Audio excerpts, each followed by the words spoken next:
Hello, this is Dr. Rudy Mueller from Functional Medicine Protocols, and my guest today is Dr. Terry Walls, who's a medical doctor, professor, author, and developer of the Walls Protocol, the How I Beat Progressive MS utilizing paleo and functional medicine principles. And we're here to talk today about just how to do that, the importance of implementing diet and specifically her different steps in her protocol to achieve and reverse neurodegenerative diseases. Now, I think it's an honor to be able to interview Dr. Walls because early on in my functional medicine career, so this is a selfish thing, but early on in my functional medicine career and getting involved with the Institute for Functional Medicine, I came across your book, Minding My Mitochondria, and that Oh, helped yeah, really educate me around the importance of mitochondria. And then whether you remember it or not, one of the Institute for Functional Medicine seminars, on-site seminars, we sat next to each other and I was able to have a quick conversation with you about that book, and you started telling me a little bit more about the research that you were involved in. And I'm really excited to hear, from maybe 4 or 5 years ago when we actually met, how far that research has yeah. progressed and what you've been able to figure out. So, but first, I know that you have an amazing story, and I would really like our listeners Sure. and viewers to know what really propelled you into your career and where you are today. What struggles really led you to the path that you are today.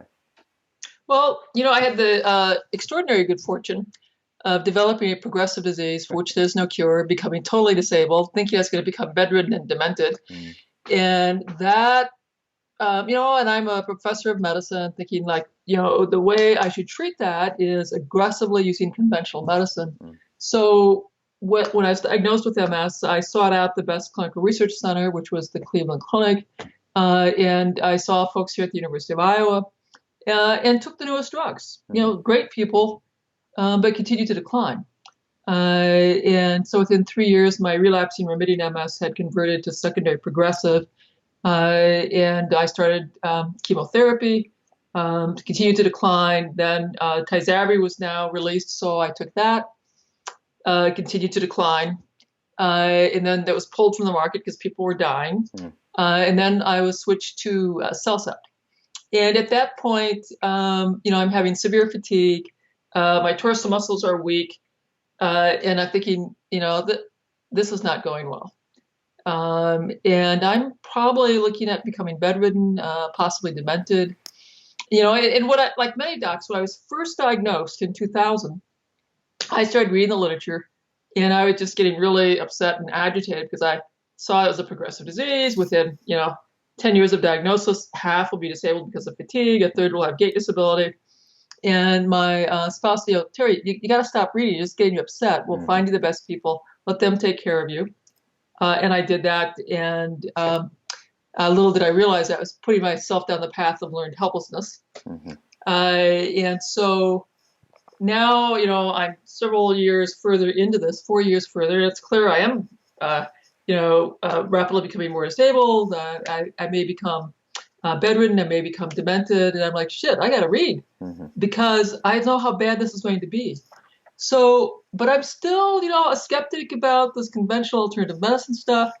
So I'm reading the basic science studies, the mouse models for drug development studies at first. And then I finally realized, no, I got to be reading about things I can access. So I start looking for some of the basic models for shrinking brains. That leads me into mitochondria. It leads me into Parkinson's, Alzheimer's, Huntington's. And I begin to stumble into vitamin and supplement studies. Mm. And then I think, no one's writing about mitochondrial MS yet, but it seems to me like there's probably a similar physiology, and I ought to try tuning up my mitochondria and see what effect that has. So I add a bunch of vitamins and supplements all around the mitochondria, mostly out of Alzheimer's and Parkinson's research. And after 6 months, I say, I'm wasting my money. So I quit everything. Mm. And I can't get out of bed. 3 days later, my wife comes in with my supplements, says, honey, I think I gotta take these again. So I take them the next day, I can get up and go to work again. So I'm pretty excited about that. So 2 weeks later, I do the same thing, stop everything, can't function. And 3 days later, I start everything, and I can at least go back to work. So now I'm like, I'm learning things that my neurologist, my primary care doc are not knowing to tell me about. And so this is pretty exciting. So I'm a little more committed to finding time out of my week to read some every week. In the meantime, I'm on the institutional review board, and I'm telling these folks, give me all the clinical studies involving the brain. I'm getting more comfortable reading the literature. And over time, I'm experimenting more, and I'm adding a few more vitamins and supplements. And my conclusion is they may not be making me better, but they're doing something. They're slowing the decline, and I'm really very grateful. And I should also back up in that in my second year, my Cleveland Clinic doc had mentioned the work of Lauren Cordain and the paleo diet. So I read his books, read a bunch of his papers, and decided he had some reasonable science behind what he was doing. And so after 20 years of being a vegetarian, a lot of prayer and meditation, I gave up all grain, all legumes, all dairy, and went back to eating meats. And that was a big transition. I had to sort of ease into that. But I still declined. The next year I needed the wheelchair and needed the chemotherapy. So the paleo diet did not fix me. Mm-hmm. I was doing the supplements. They clearly were not fixing me, but they were doing something because I could tell if I wasn't taking them, I felt a whole lot worse. Mm. So I'm just very grateful for what they're doing. Well, I think it's pretty amazing that you came from the conventional medicine field, being involved as a professor as well as in hospitals, et cetera. Yeah. And then we're able to eventually say this isn't working and figure it out. I think it was a great foundation for you, and I love that you started the entire story with, I was fortunate enough to develop secondary progressive MS. Because, it's a tremendous gift. Yeah. Tremendous gift, because I would not have, I'd still be just like all my internal medicine partners, still prescribing drugs, thinking that was the solution. Right. And of course, you and I know that that's not the solution. So in the summer of 2007, I've been going steadily downhill. I have severe neuropathic pain, sort of like trigeminal neuralgia that comes and goes, not responding. The gabapentin's not enough to keep it in control.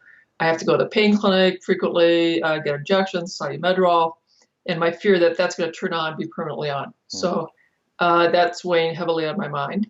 I can't sit up anymore in a regular chair like this. I have a zero gravity chair, so I'm fully reclined at work when I'm staffing residents and at home.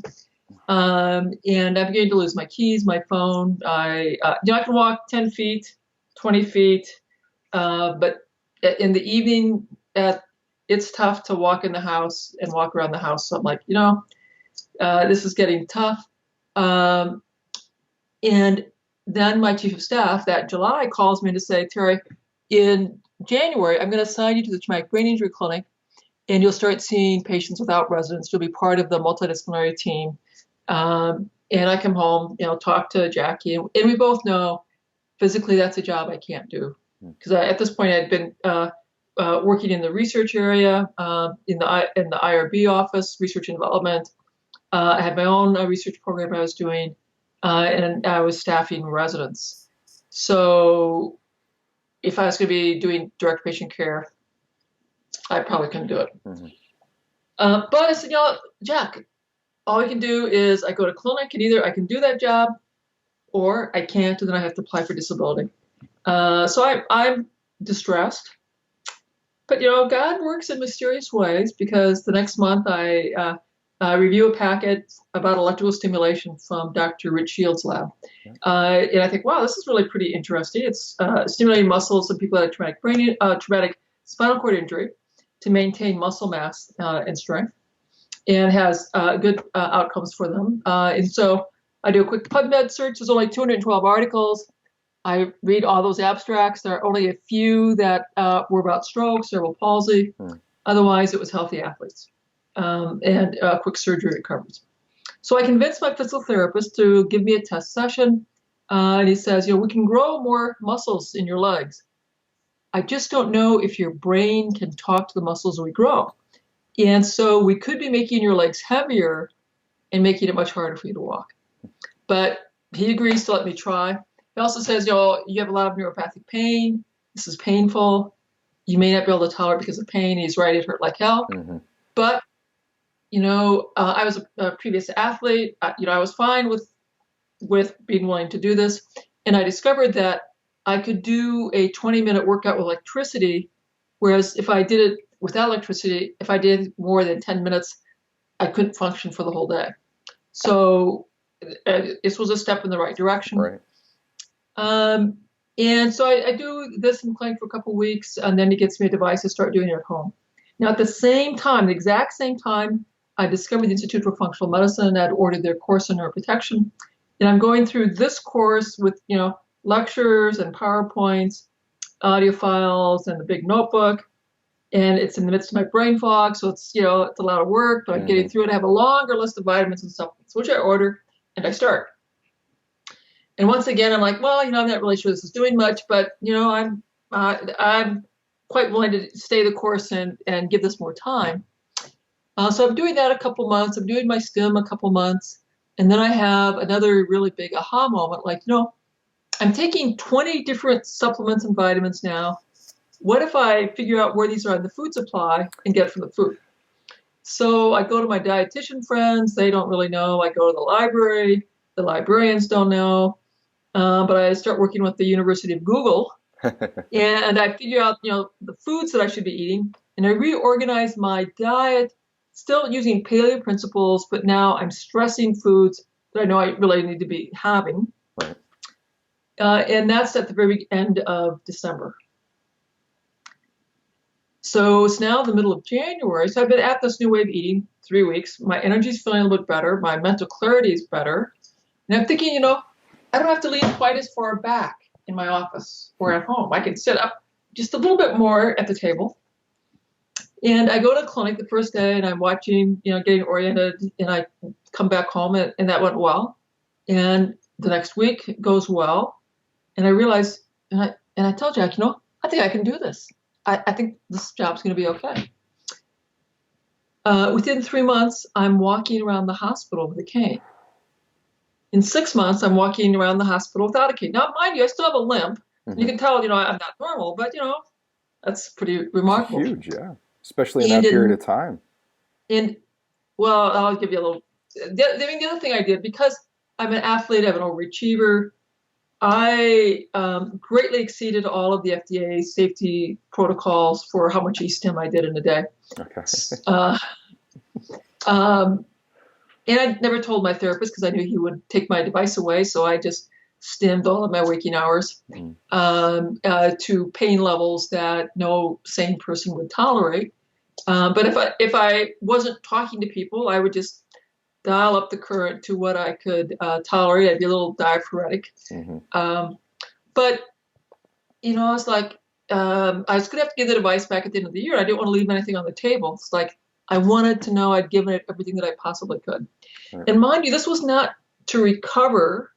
This was to slow the decline, because my quality of life would be so much better if I could keep walking around the house. I would have to not bring the wheelchair into the house. I could just use it at the hospital. And when I was traveling, if I could keep managing to not need it in the house for another couple of years, that was my goal. So anyway, at 9 months, I decided, because I continued to get better. And I'll tell you the other thing that's really quite interesting. So I'm getting better. I'm doing little walks in the neighborhood. I mentioned to Jackie that, do you think I'd be able to bike again someday? Because it had probably been 6 years since I'd biked. She said, well, maybe in the fall you could do that. And then a couple weeks later, it's Mother's Day, and I decide, it's a beautiful day, I'm going to go ride my bike. So my son's been using my bike, and he's 6'5", so I put the seat down, I'm putting the helmet on, I'm going to take the bike out. My family hears me in the garage, they'll all come running out. We have an emergency family meeting because, they're a little concerned about my doing this. But we decide that Jack's going to bike behind me, Zach's going to run in the road, Debbie's going to run in the sidewalk, and we sort of have this little tour, and I bike around the block. I'm crying, the kids are crying.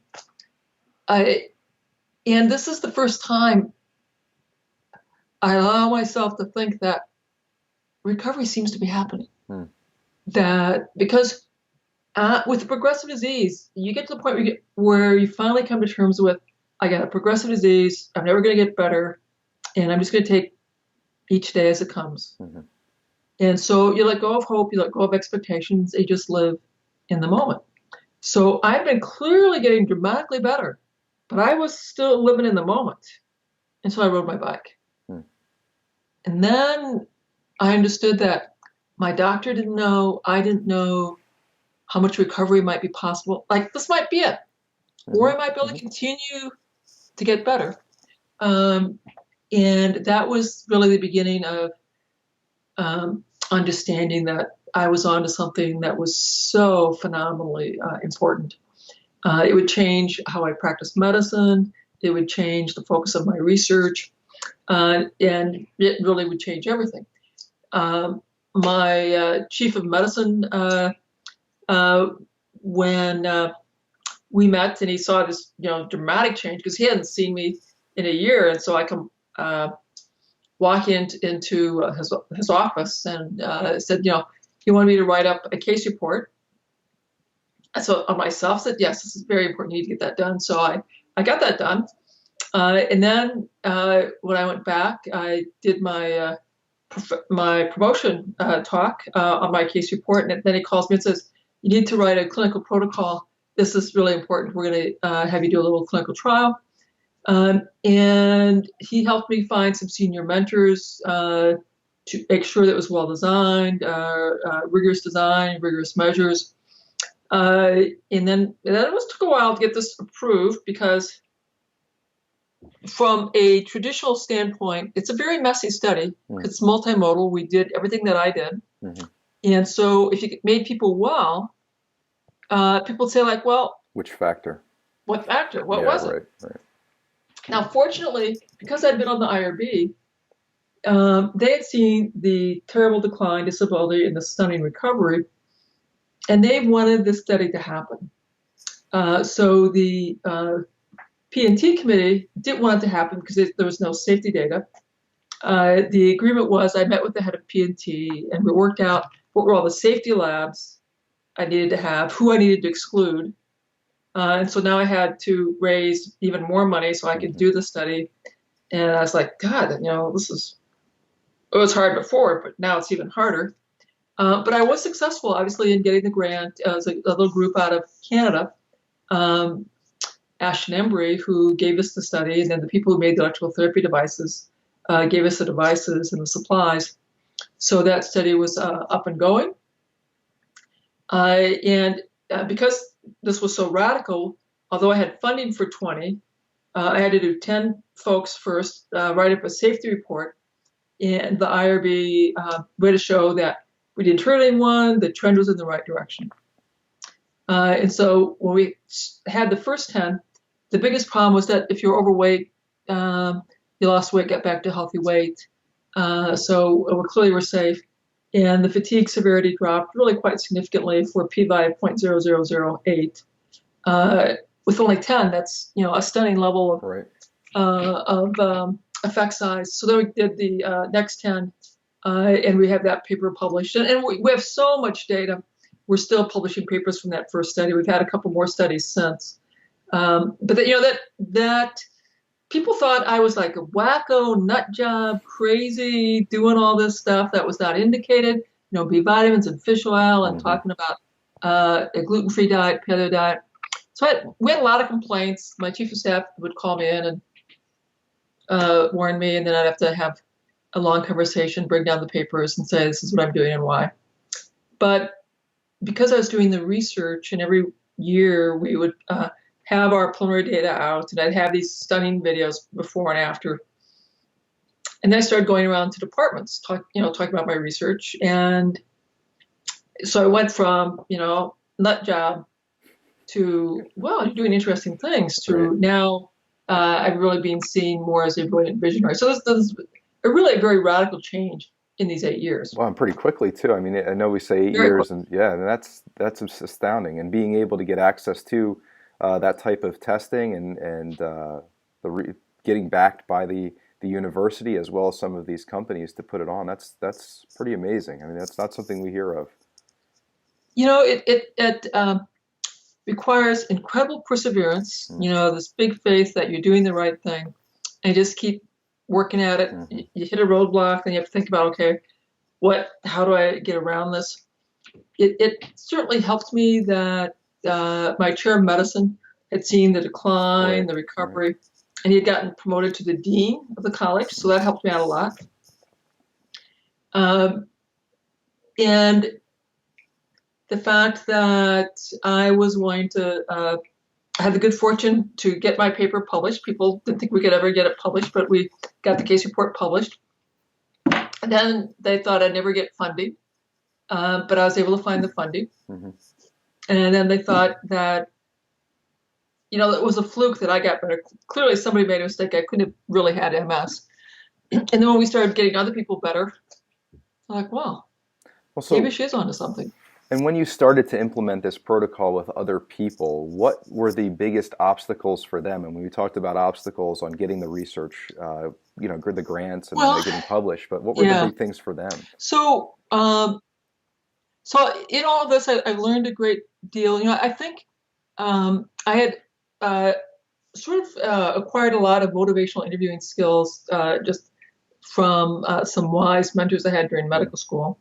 But when I was in the clinical trial business, my nutrition researchers tuned me into the motivational interviewing from the dietitian perspective. And that was really very useful to have them come on board. And we had a 2-week period where people would come in, we'd train them on the diet, and they'd go home for 2 weeks, complete the food logs, then come back.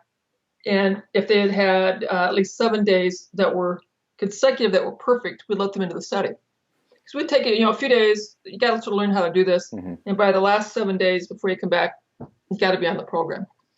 And we just discovered that, about 20% never came back. It's like, shit, this is too hard. Hmm. So we did a much better job of explaining in our consent what the study diet was going to look like and the rigors, and that people do better as a family intervention as opposed to an individual intervention. And so after that first wave, then everyone who got into the run-in made it into the main study. Got it.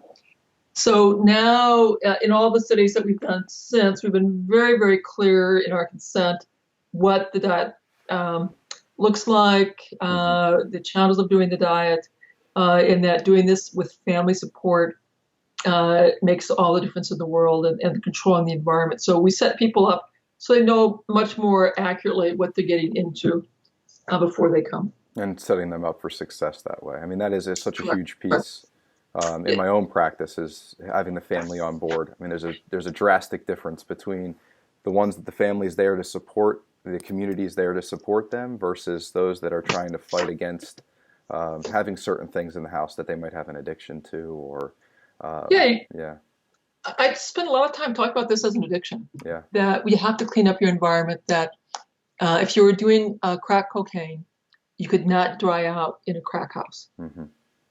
If you're an alcoholic, you can't stop drinking in a frat that's having beer parties every week. It's just not going to happen. That's an interesting So analogy.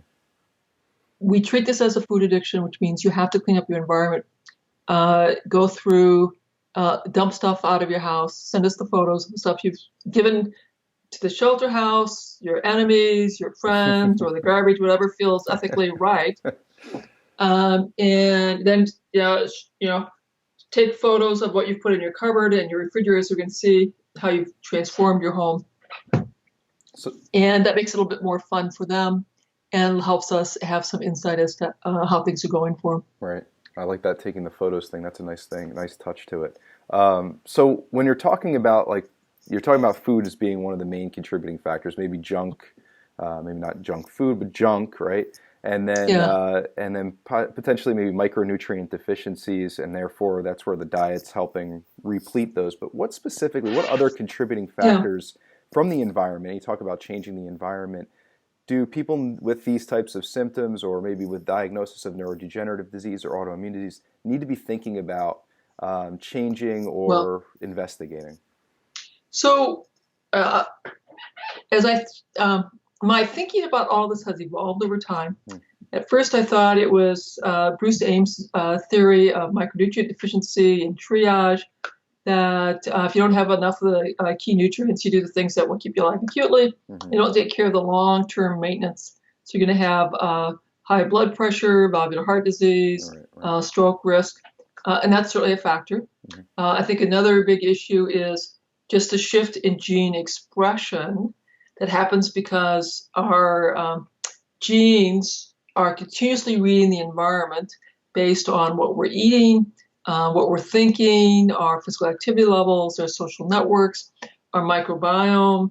All of these things are influencing gene expression, silencing some genes, turning others on.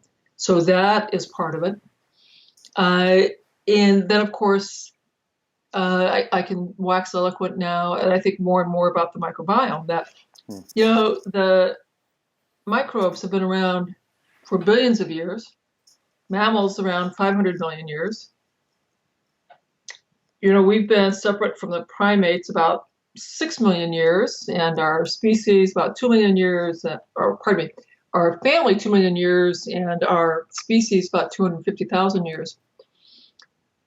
But when we first became animals and developed a gut, we brought that ancient sea with us, probably about 1 billion years ago.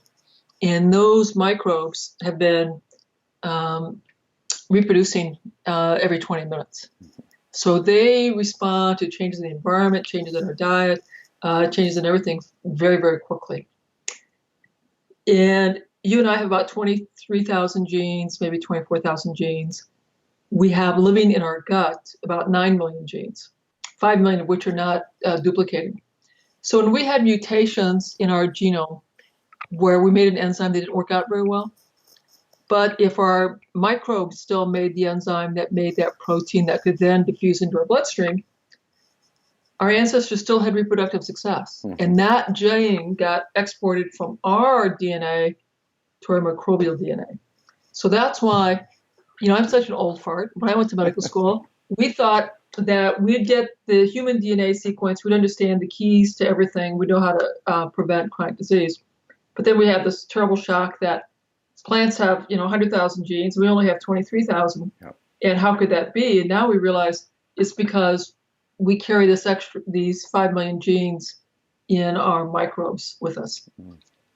And our liver can filter out the products that they make that aren't good for us, but keep the products that are essential to our vitality. And because we've changed what we're eating and fertilizing those microbes, we are steadily declining that genetic pressure. And so if we go to the Yanomami or the Hadza, they have 3,000, 2,000 different genetic species. And these are indigenous? Indigenous folks. Yeah, right. They haven't had antibiotics. Yeah. If you're a healthy American, you might have 1,200. I'm not. I had a lot of antibiotics as a kid. I had tonsils out. I had pneumonia as a young adult. So I have quite a few less, maybe 600, maybe even less. Now, hopefully I've replenished that a fair amount because of my rigorous diet and all of my fermented foods. Mm-hmm. But you can know the more chronically ill you are, the fewer gut microbes you're going to have, the fewer genes you have, and I'm going to be at greater risk to have metabolic perturbations because I'm missing stuff. Very interesting. And so really I think that the underlying factor that I'm hearing, and please correct me if I'm wrong, is that the things that really impact our health are the things that are modifiable. And not only do they impact the expression of our own personal genetics, but they're changing the expression or even the quantity of microbial genetics that are in our body. And therefore that's good news because it's the area that we can focus in on. And it's the things that we can change. For the vast majority of our health issues, if you think of high blood pressure, diabetes, obesity, cancer, heart disease, mental health problems, autoimmunity, 70 to 95% of that risk is due to diet quality, physical activity level, and smoking status. If I throw in everything else, meditation, self-talk, sleep quality, social bonding, it's going to be even higher. So the modifiable risk factors are absolutely so key. Drugs can control symptoms, but they won't do anything about all these epigenetic pressures that are flipping us into an inflammatory, pro-inflammatory state or a self-regulating state.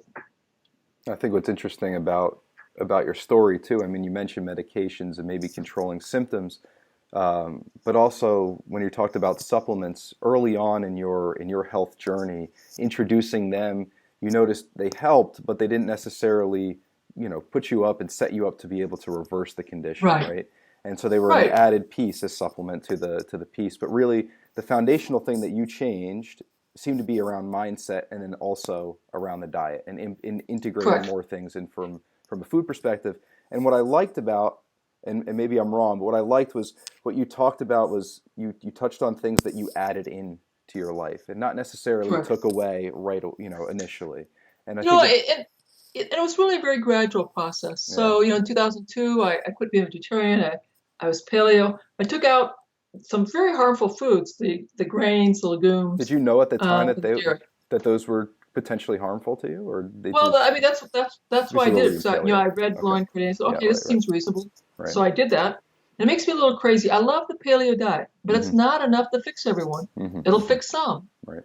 but you still have to. And a lot of the paleo folks are into meat and not much else. Which, Right. if you're an Eskimo and you eat your meat raw, that'll work. But Mm-hmm. most of us, there's some big public health risks for doing that in Well, and they were the eat, industrial and they were food eating supply. the whole animal too.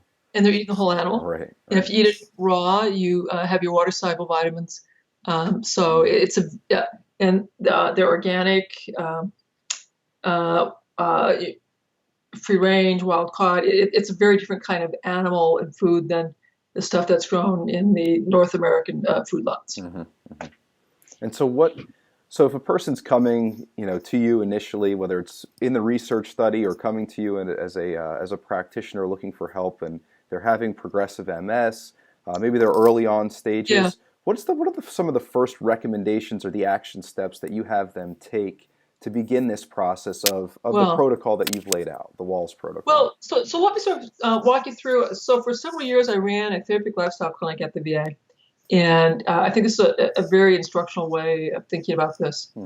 The first encounter is just an informational lecture. I tell my story, give the story of functional medicine, and then say, okay, you've got three choices now, and you have to decide which one you want to do. One, say, this is not the right time. I'm not ready to do this. I'm just going to stay with my primary care doc and my current drug plan. Two, this is intriguing, but I'm not ready to go that hard. I'll work with a dietitian individually, and I'll improve the quality of my diet at the pace that I can live with and my family can live with. Mm. Or three, I will do it 100% for 100 days, and I'll do everything you ask me to do.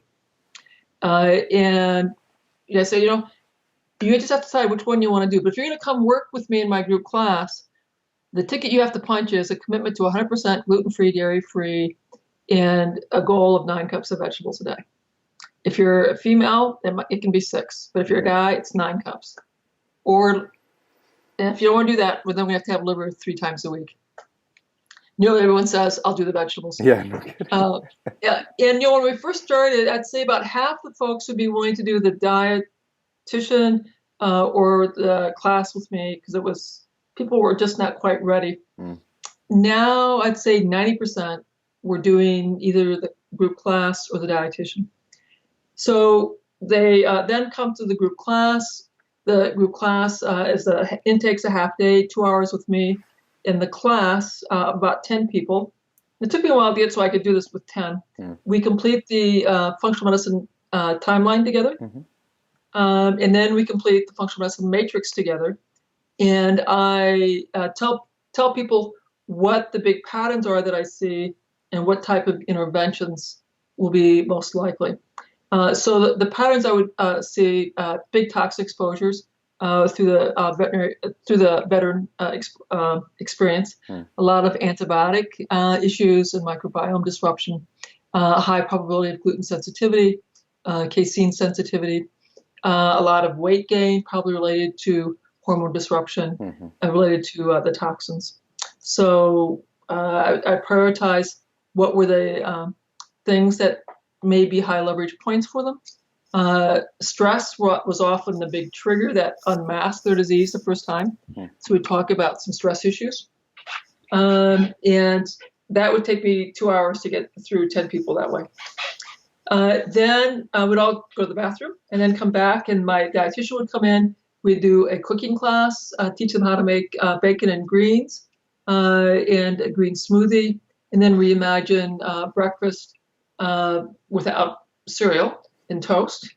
So bacon and eggs and sauteed vegetables and bacon to help them figure out what breakfast is going to look like and meals. And the people that I saw in the VA don't have any money, and the VA didn't let me do many testing. So this was perfect. I had to learn how to teach people how to do this who weren't going to buy organic food, who couldn't buy grass-fed meat. And we're going to just do this with sometimes canned food, sometimes frozen food, sometimes fresh food. We talk about gardening, hunting, fishing, foraging. We had a very minor supplement program, very limited primary care labs. And, there's no functional medicine testing. I had to do it all based on history, story, and by saying, if you want to work with me, all we've got is diet and lifestyle, folks. And if you're not ready for that, you can't have this chair, because I've got people waiting 9 months to see me. Mm-hmm. And it's okay to not be ready, but you can't be in the chair if you're not. Mm-hmm. And actually, it was really quite liberating to see that with that very narrow focus and very few tools, I still got tremendous results. Because people came, the number one reasons were pain, severe fatigue, brain fog, mood problems. And so this was open to anybody. It wasn't just people who were dealing with MS. Okay. So the criteria was you had to have a chronic health problem, and you needed to understand you weren't getting drugs from me. Yeah. You were getting diet, lifestyle, and a couple vitamins, and that was it. And how frequently would you meet with? So originally we'd see them every month, and we'd try to see people just for 3 months and then discharge them. And then I began to realize they needed to be seen for a year. And so that's why I kept growing the size of my classes so I could see people for a year. And then we got another provider on board, got her trained up. Then I wrote a grant to get another provider on board. And then I decided that it was time for me to spend more time at my research and more time in my private business. So I retired from the VA this last December. Got it. And so they're continuing in your... Yep, they're continuing. That's really very, and that's also made it easy for me to leave because when I had the grant and we were able to hire staff, I just felt like, okay, this is all coming together because now the VA, I've got the everything lined up. We have staff going, and this will continue forward now. So it seems to me that the first couple of steps that you're recommending to people that are going all in, they've committed to you that they're going to be there 100 days. They're going to make the lifestyle changes. It seems the commonalities were around stress and then maybe removing certain things from their diet, including gluten and dairy, maybe a couple other potential ones, but then adding in the 9 cups of vegetables. That's kind of where 9 cups of vegetables. That's where they initially started. And you gave them the action steps and you showed them how to make a couple of things that fit within that criteria. And then you let them go out and they kept track of their diet through a dietary diary. And then come back. So in my clinical trials, yes. Yeah. In my VA clinic, no. Okay. But we'd have those folks would come back and we'd have support groups where we'd teach for half an hour, and then we'd go around the class and we'd say, oh, I'm Terry Walls, progressive MS. My medical symptom score was 150 when I first checked in. I'm fine, gluten-free, dairy-free. I'm really great at that. My score is now 22, and my problem is when my grandkids come, I buy treats for them, and I slip up, I have some treats, and I have terrible pain, and I'm miserable, so help me figure out how to deal with my grandkids. Got it. That's the number one story that I heard in those 3 years. Yeah, it's going to a party or a holiday or having kids come over, grandkids. There's a food event that you feel compelled to have Yep. food that's not good for you. And of course, we cannot resist. Right. It will find its way into our mouth. Right. Well, very interesting. And so when we're talking specifically about your book, The Walls Protocol, and I believe that came out a couple of years ago, correct? Yeah, yeah. And so we talk about diet, and now recently is it already out or is it coming out? April 4th, it'll April come 4th, out. okay. We wrote the companion cookbook. Again, committed to help people learn. Cooking can be easy, fun. It's a great family activity. Doesn't have to cost you more, and you can have a great meal in 30 minutes or less. Great. And so when we're talking about the 6 to 9 cups of vegetables, are we also including fruit into that? Or is I'm just curious about like how you break that down. So I break it down to greens, Yeah. sulfur rich, so that's cabbage family, onion family, mushroom family, Okay. and color. So color can never be more than a third of your total intake. Okay. And if you're a person of substance, so you're wanting to lose weight, the fruit's off the plate. Mm-hmm. Or you should be limited to berries, maybe a half cup. If you're underweight and you're skinny and trying to get more calories into you, then 3 cups of fruit is fine. Okay. So it depends partly on your goals. Got it. And so we've got greens as 3. So if it's 9 cups, we got greens as 3 cups. We've got, depending on whether you've got cardiometabolic or weight, we're changing the fruit ratio, but colored greens or colored fruits or vegetables as 3 cups. And then the other 3 cups are sulfur rich, so maybe the cruciferous vegetables, the onions, the mushrooms. Okay, got it. And when it comes to the protein, what are we recommending there? Are you doing fish, meat, chicken? What's the big protein. emphasis? Animal protein. Insects, amphibians, lizards, snakes, mammals, fish. Okay. Birds. Any of that is fine. Yeah. My preference is that you have variety. Our ancestors would have known to have at least 200 different plants species every year. We would have had a wide difference of animal species according to our locale and season. And when I first started, I kept an Excel spreadsheet to see how I was doing on plants, and I realized, shit, I was having a hard time here.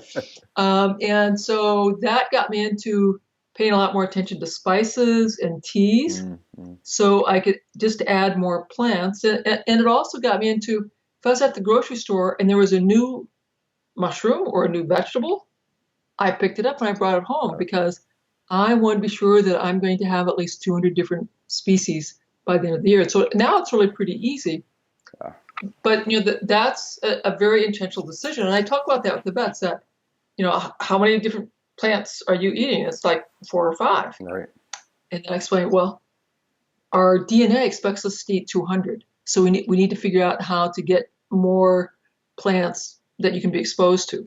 So we talk about spices, we talk about teas, and about just trying new stuff. And when you have meaning and a rationale to want to try new stuff, then we're much more willing to do that.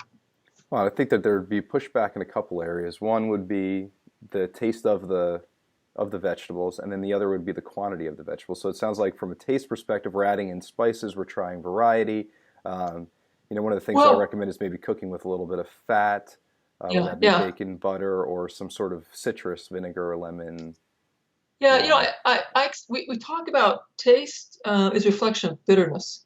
And bitterness is a reflection of the pH of the food, because foods that are more alkaline are more likely to be poisonous for us. So we have a natural aversion to the bitter. We can decrease that by cooking. And if you add some fat, particularly saturated fat, that cuts the bitterness. It still seems a little bit bitter, then add vinegar or citrus, and that'll bring the pH down, get rid of that.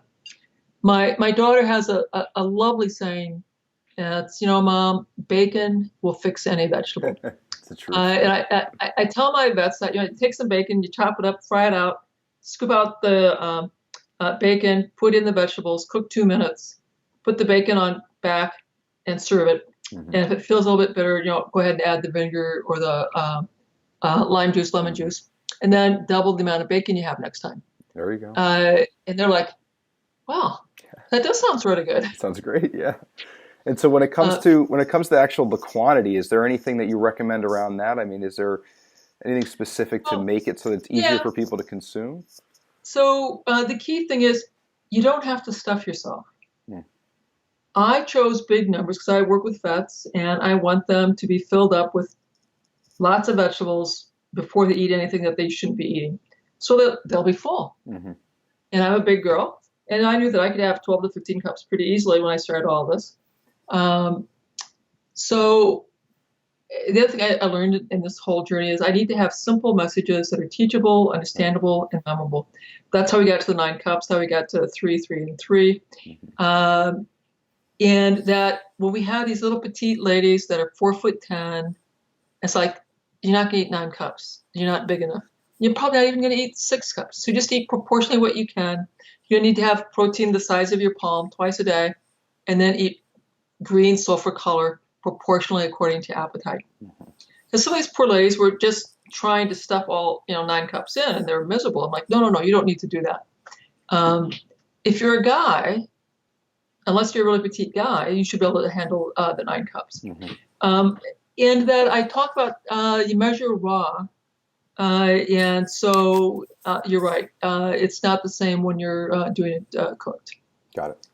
So that makes it a little bit, I don't want to say palatable. That's the vinegar and the bacon, but a little bit more doable when you're talking about right. It's easier. And if I take away starchy vegetables, if I take away potatoes, if I take away grains, I've taken away your cheese, you're going to be hungry. Right. And you'll be much more interested in eating those vegetables. And then if I also tell you, if you are heavy on meat, so let's say you're a big guy, you want to eat 24 ounces of meat a day, and it tastes yummy, you'd love to have that big steak all the time. The problem there is that that's going to stimulate the mammalian targeted rapamycin, insulin-like growth factors that will increase the risk for tumors, cancerous and benign. So I'd rather have lots of vegetables, non-starchy vegetables, and sufficient meat to meet your needs.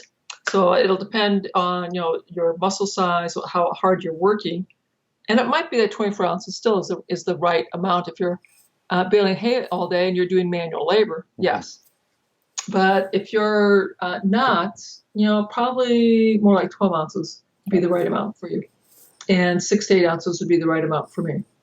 And so when we're going from vegetables now to protein, now I'm curious about fats, because at least with MS, we're talking about a degradation of the fatty sheath that lines the nerves. And so I would assume that we have to be getting in some sort of fat to help heal that area.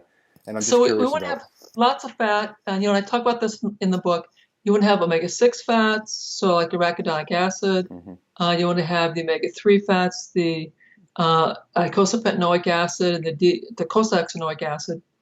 And you want to have the omega-6 add about a 3 to 4 to the omega-3 ratio, because that's the optimal function for repairing your myelin and making neurotransmitters. Our diets are so heavy in the seed oils.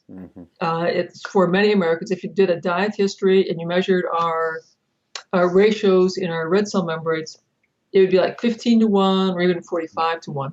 And those kids are much more likely to have serious mood and behavior problems, learning problems. If you're heavy on your fish oils, you may overshoot and have your omega-3 ratios too high. So it's not that omega-6 is bad, omega-3 is bad. We need them both, ideally in a ratio of about 3 to 1. Got it. So I think that's a great breakdown of where people can start, no matter what chronic condition they're dealing with, whether it be autoimmune or cardiovascular, or so it's increasing fiber through vegetable intake, increasing micronutrients, increasing sulfur compounds in the vegetables, increasing probably, phytonutrients that are coming from the different colored fruits as well as the greens. Absolutely. And then high quality protein sources, anything that walks, crawls, swims, flies, jumps. It just shouldn't be your kids. Yes, right. And the other thing I stress is, and I have to thank my vets for this and thank the limitations I had from working at the VA is, if money's tight, money's tight. Right. You don't feel bad about it. You do the best you can with the resources you have. If you have to have meatless meals because money really is tight, I do have a way of doing this as a vegetarian. It's a little more work, a little more structure. And it also works for people who are vegetarians for religious and spiritual reasons. But we certainly saw people save money as they implemented this program because we taught them how to eliminate food waste. We taught them how to cook at home instead of going out and eating, fast food. So I think we can do a big disservice in the paleo world and in functional medicine by talking organic, grass-fed, wild-caught, which is enormously expensive. Right. And for many people, it's a non-starter. And we talk a lot about all this functional medicine testing, which is very, very interesting to us and can be very helpful to understand precisely what's wrong with them. But again, it's a non-starter. Right. But we could be talking about vegetables and meat, cooking at home, and it's fine to start out with conventional food. Yeah, reducing these number of barriers and the cost. I mean, the cost tends to be the big thing, is the price of working with people. And I like that you're able to do group coaching because I know that lowers the cost for each individual. And then to be able to start wherever they are, I think that's fantastic. So, I mean, really, from what I'm hearing is that no matter what chronic condition a person may have or symptoms they may have, diagnoses they may have been given by their conventional medicine practitioners or even their alternative practitioners, that there is hope, that there is a way to start to implement these things into your life and begin to see changes. And no matter what perceived limitation you may have, financial, stress, etc., there's always a place to start. And it's just a matter of getting started and taking action. Correct. And we gave people ways of doing this. Either they're ready to do it, go fast, 100% with me, great. Right. Or they could work individually with the dietitian and just begin making smaller steps. Or we could have them do the other non-food-based lifestyle things, which could still be helpful. Although, I mean, my point of view is the most powerful lever for everything that we've got is food quality. Great. Well, Dr. Walls, I really appreciate your time today, and I know this is going to provide a lot of value for people that are watching. I would just like to close out with, when people are interested in reaching out to you, maybe learning more about you, your books, getting your books, your cookbook, which I'm looking forward to getting, as well as some of the research that you're doing. Where would they go for that information? So if you go to terrywalls.com, that's TERRY, Walls, WAHLS.com, we have a lot of resources that are free. We have to go to the products page. We also have a lot of resources to help people who would like to have more support with membership, menu programs. I have an in-person seminar every August for the lay people. And we now have Walls protocol certification programs for providers as well. And I invite you to think about doing that. Because I have been getting calls for years, people trying to come see me. And so it's really wonderful to have practitioners that we're training to help spread this epidemic of good health.